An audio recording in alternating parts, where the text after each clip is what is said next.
ಎಲ್ಲರಿಗೂ ನಮಸ್ಕಾರ. MND ಲಾ ಚಾನಲ್ಗೆ ಸ್ವಾಗತ. ನಾನು ದಿನೇಶ ಮೊಸಾಳೆ, ನಿಮ್ಮ ವಕೀಲ. ಸ್ನೇಹಿತರೆ, ಇವತ್ತಿನ ಕಾನೂನಿನ ವಿಚಾರ SC/ST ವರ್ಗದವರ ಜಮೀನುಗಳ ಪರಭಾರೆ ನಿಷೇಧದ ಕಾನೂನು. ಈ ವಿಚಾರವನ್ನು ಇವತ್ತು ನಾವು ತಿಳ್ಕೊಳ್ಳೋಣ. ವಿಚಾರವನ್ನು ತಿಳ್ಕೊಳ್ಳೋದಕ್ಕಿಂತ ಪೂರ್ವದಲ್ಲಿ ನನ್ನ ಚಾನಲ್ ಆಗಿರ್ತಕ್ಕಂಥ MND ಲಾ ಚಾನಲ್ ಅನ್ನ ಇದುವರೆಗೂ ಸಹ ಯಾರಾದರೂ ಸಹ ಸಬ್ಸ್ಕ್ರೈಬ್ ಮಾಡಿಲ್ಲ ಅಂತಂದ್ರೆ ಸಬ್ಸ್ಕ್ರೈಬ್ ಮಾಡ್ಕೊಳ್ಳಿ.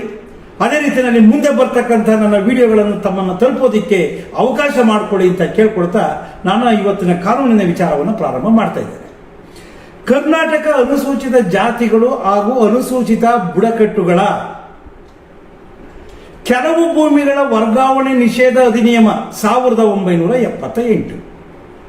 ಈ ಒಂದು ಅಧಿನಿಯಮವನ್ನು 1/1/1979 ಜಾರಿಗೆ ತರಲಾಯಿತು. ಈ ಒಂದು ಕಾನೂನಿನ ಪ್ರಕಾರವಾಗಿ 1/1/1979 ಪೂರ್ವದಲ್ಲಿ ಅಥವಾ ನಂತರದಲ್ಲಿ ಸರ್ಕಾರದಿಂದ ಮಂಜೂರಾಗಿರ್ತಕ್ಕಂತಹ SC/ST ವರ್ಗದವರಿಗೆ ಸರ್ಕಾರದಿಂದ ಮಂಜೂರಾಗಿರ್ತಕ್ಕಂತಹ ಸ್ಥಿರಾಸ್ತಿಗಳನ್ನು ಸರ್ಕಾರದ ಪೂರ್ವಾನುಮತಿ ಇಲ್ಲದೆ ಯಾವುದೇ ಕಾರಣಕ್ಕೂ ಪರಭಾರೆ ಮಾಡುವಂತಿಲ್ಲ ಎಂಬತಕ್ಕಂಥ ಒಂದು ಕಾನೂನಿನ ಸರಳವಾಗಿರ್ತಕ್ಕಂಥ ವಿಚಾರ. ಅಂದ ಮೇಲೆ ತಮಗೆಲ್ಲರಿಗೂ ಸಹ ಚೆನ್ನಾಗಿ ಗೊತ್ತಾಗಿದೆ. 1/1/1979 ಪೂರ್ವದಲ್ಲಿ ಅಥವಾ ನಂತರವಾಗಿ SC/ST ವರ್ಗದವರಿಗೆ ಸರ್ಕಾರದಿಂದ ಮಂಜೂರಾಗಿರ್ತಕ್ಕಂಥ ಸ್ಥಿರಾಸ್ತಿಗಳನ್ನ ಇನ್ನು ಮುಂದೆ ನೀವು ಮಾರಾಟ ಮಾಡಬೇಕು ಅಂದ್ರೆ ಸರ್ಕಾರದ ಪೂರ್ವಾನುಮತಿ ಅತಿ ಅಗತ್ಯ. ಸರ್ಕಾರದ ಪೂರ್ವಾನುಮತಿ ಇಲ್ಲದೆ ನೀವೇನಾದರೂ ಸಹ ಪರಭಾರೆಯನ್ನ ಮಾಡಿದ್ದೇ ಆದಲ್ಲಿ ಆ ಒಂದು ಪರಭಾರೆ ಅಸಿಂಧುವಾಗುತ್ತೆ. ಪರಭಾರೆಯನ್ನು ನೀವು ಸರಳವಾಗಿ ತಿಳ್ಕೊಳ್ಳಿ. ಅದನ್ನ ಕ್ರಯದ ಮೂಲಕ ನೀವು ಪರಭಾರೆಯನ್ನ ಮಾಡಬಹುದು. ಅದೇ ರೀತಿ ದಾನದ ಮೂಲಕವಾಗಿ ಆ ಒಂದು ಜಮೀನನ್ನು ಪರಭಾರೆ ಮಾಡಬಹುದು. ಆ ಒಂದು ಸ್ಥಿರಾಸ್ತಿಯನ್ನ ಉಡುಗೊರೆ ಮೂಲಕವಾಗಿ ಪರಭಾರೆಯನ್ನ ಮಾಡಬಹುದು, ಅಡಮಾನ ಮಾಡಬಹುದು. ಅದೇ ರೀತಿಯಲ್ಲಿ ಕ್ರಯದ ಕರಾರನ್ನು ಮಾಡಬಹುದು. ಈ ರೀತಿಯಲ್ಲಿ ಯಾವುದೇ ರೀತಿಯಲ್ಲಿ ನೀವು ಪರಭಾರೆಯನ್ನ ಮಾಡಿದ್ರೂ ಸಹ ಸರ್ಕಾರದ ಪೂರ್ವಾನುಮತಿ ಇಲ್ಲದೆ ಆ ಒಂದು ಪರಭಾರೆ ಅಸಿಂಧು ಆಗುತ್ತೆ.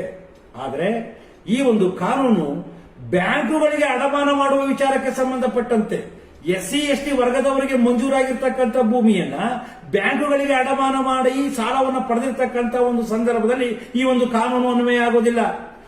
ಒಂದು ಮೇಲೆ ನಿಮಗೆ ಚೆನ್ನಾಗಿ ಗೊತ್ತಾಗಿದೆ, SC/ST ವರ್ಗದವರಿಗೆ ಮಂಜೂರು ಮಾಡಿರ್ತಕ್ಕಂಥ ಜಮೀನುಗಳಿಗೆ ಮಾತ್ರ ಈ ಒಂದು ಕಾನೂನು ಅನ್ವಯ ಆಗುತ್ತೆ ಹೊರತು SC/ST ವರ್ಗದವರ ಪಿತ್ತರಿತ ಆಸ್ತಿಗಳಿಗೆ ಈ ಒಂದು ಕಾನೂನು ಅನ್ವಯ ಆಗೋದಿಲ್ಲ. ಅದೇ ರೀತಿಯಲ್ಲಿ ಅವರ ಸ್ವಯಾರ್ಜಿತ ಆಸ್ತಿಗಳಿಗೂ ಈ ಒಂದು ಕಾನೂನು ಅನ್ವಯ ಆಗೋದಿಲ್ಲ.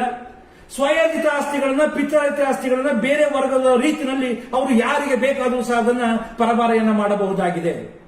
ಅಂದ ಮೇಲೆ ಒಂದು ವಿಚಾರವನ್ನು ತಿಳ್ಕೊಳ್ಳಿ.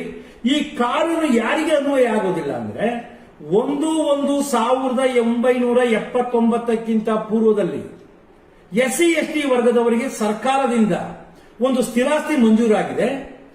ಅದಕ್ಕೆ ವಿಧಿಸಿದ್ದಂತಹ ಒಂದು ಪರಭಾರೆ ನಿಷೇಧದ ಅವಧಿಯೂ ಸಹ ಮುಗಿದಿದೆ. ಪರಭಾರೆ ನಿಷೇಧದ ಅವಧಿ ಮುಗಿದ ನಂತರವಾಗಿ 1/1/79 ಪೂರ್ವದಲ್ಲಿ ಆ ಒಂದು ಜಮೀನು ಪರಭಾರೆಯಾಗಿದೆ ಬೇರೆಯವರಿಗೆ. ಅದು ಕಾಯ್ದೆ ಮೂಲಕವೋ, ದಾನದ ಮೂಲಕವೋ, ಉಡುಗೊರೆ ಮೂಲಕವೋ ಆಗೋಗಿದೆ. ಅಂಥ ಜಮೀನುಗಳಿಗೆ ಈ ಒಂದು ಕಾಯ್ದೆ ಅನ್ವಯ ಆಗೋದಿಲ್ಲ. ಅಂಥ ಜಮೀನುಗಳಿಗೆ ಸಂಬಂಧಿಸಿದಂತೆ ಈ ಒಂದು ಕಾಯ್ದೆಯನ್ನು ಅನ್ವಯಿಸೋದಕ್ಕೆ ಸಾಧ್ಯ ಇಲ್ಲ. ಯಾರೂ ಸಹ ಆ ಒಂದು ಚಾಲೆಂಜ್ ಅನ್ನು ಮಾಡೋದಕ್ಕೆ ಸಾಧ್ಯ ಆಗೋದಿಲ್ಲ. ಅದೇ ರೀತಿಯಲ್ಲಿ ಯಾವ ಒಂದು ವಿಷಯಕ್ಕೆ ಸಂಬಂಧಪಟ್ಟಂತೆ ಈ ಒಂದು ಕಾನೂನು ಅನ್ವಯ ಆಗುತ್ತೆ, ಒಂದು ವಿಷಯಕ್ಕೆ ಅನ್ವಯ ಆಗುತ್ತೆ ಅಂದ್ರೆ 1/1/1979 ಪೂರ್ವದಲ್ಲೇ ಸರ್ಕಾರ ಒಂದು ಜಮೀನನ್ನ SC/ST ವರ್ಗದವರಿಗೆ ಮಂಜೂರು ಮಾಡಿದೆ.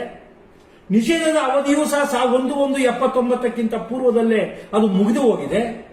ಆದರೂ ಸಹ ಈಗ 1/1/79 ನಂತರ ಆ ಜಮೀನನ್ನ ಪರಭಾರೆ ಮಾಡುವ ಹಾಗಿಲ್ಲ. ಪರಭಾರೆ ಮಾಡಬೇಕು ಅಂದ್ರೆ ಸರ್ಕಾರದ ಪೂರ್ವಾನುಮತಿಯನ್ನು ತೆಗೆದುಕೊಂಡು ಪರಭಾರೆಯನ್ನು ಮಾಡಬೇಕು. ಇಲ್ಲ ಅಂದ್ರೆ ಸರ್ಕಾರದ ಪೂರ್ವಾನುಮತಿ ಇಲ್ಲದೆ ಯಾವುದೇ ಕಾರಣಕ್ಕೂ ಸಹ ಪರಭಾರೆಯನ್ನು ಮಾಡೋದಕ್ಕೆ ಸಾಧ್ಯ ಇಲ್ಲ. ಅದೇ ರೀತಿಯಲ್ಲಿ 1/1/1979 ಪೂರ್ವದಲ್ಲಿ ಒಂದು ಜಮೀನು, ಒಂದು ಸ್ಥಿರಾಸ್ತಿ SC/ST ವರ್ಗದವರಿಗೆ ಮಂಜೂರಾಗಿದೆ. SC/ST ಅವರಿಗೆ ಮಂಜೂರಾದಂತಹ ಭೂಮಿಯ ಮೇಲೆ ನಿಷೇಧದ ಅವಧಿಯನ್ನು ವಿಧಿಸಲಾಗಿತ್ತು. ಅದು 10, 15, 20 ವರ್ಷಗಳಿರಬಹುದು. ಅಂತ ಅವಧಿ ಇದು ಮುಗುದಿಲ್ಲ. ಅಂದ್ರೆ 1/1/79 ಆ ಅವಧಿ ಮುಗುದಿಲ್ಲ. ಅಂತ ಒಂದು ಸಂದರ್ಭದಲ್ಲೂ ಸಹ ಅಂತಹ ಜಮೀನನ್ನು ವರ್ಗಾವಣೆ ಮಾಡೋದಕ್ಕೆ ಸಾಧ್ಯ ಇಲ್ಲ, ಪರಭಾರೆ ಮಾಡೋದಕ್ಕೆ ಸಾಧ್ಯ ಇಲ್ಲ. ಪರಭಾರೆಯನ್ನು ಮಾಡಲೇಬೇಕು ಅಂದ್ರೆ ಸರ್ಕಾರದಿಂದ ಪೂರ್ವಾನುಮತಿಯನ್ನು ತೆಗೆದುಕೊಳ್ಳಬೇಕು. ಒಂದು ವೇಳೆ ನಿಮಗೆ ಚೆನ್ನಾಗಿ ಗೊತ್ತಾಯಿತು ಒಂದು SC ST ವರ್ಗದವರಿಗೆ ಸರ್ಕಾರದಿಂದ ಮಂಜೂರಾಗಿರ್ತಕ್ಕಂಥ ಭೂಮಿಯನ್ನ ಪರಭಾರೆ ಮಾಡಬೇಕು ಅಂದ್ರೆ 1/1/79ರಿಂದ ಸರ್ಕಾರದಿಂದ ಪೂರ್ವಾನುಮತಿ ಅತಿ ಅವಶ್ಯಕವಾಗಿದೆ.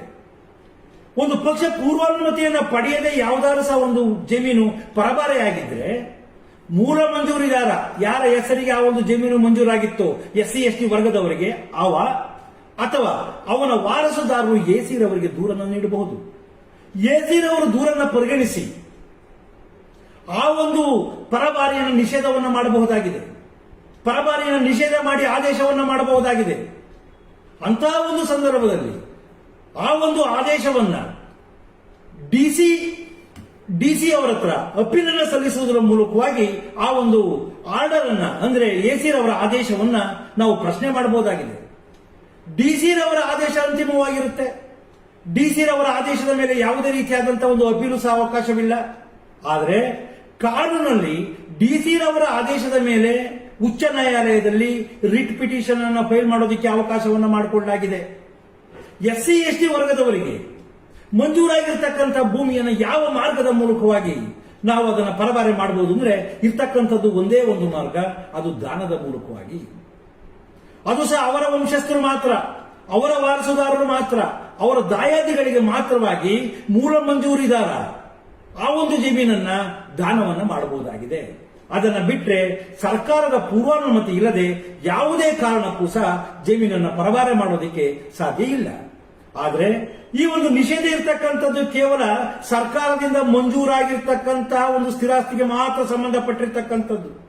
ಆ ಒಂದು ಸ್ಥಿರಾಸ್ತಿ ಅದು ಜಮೀನಾಗಿರಬಹುದು ಅಥವಾ ನಿವೇಶನ ಆಗಿರಬಹುದು. ನಿವೇಶನಕ್ಕೂ ಸಹ ಇದೇ ಕಾನೂನು ಅನ್ವಯ ಆಗುತ್ತೆ.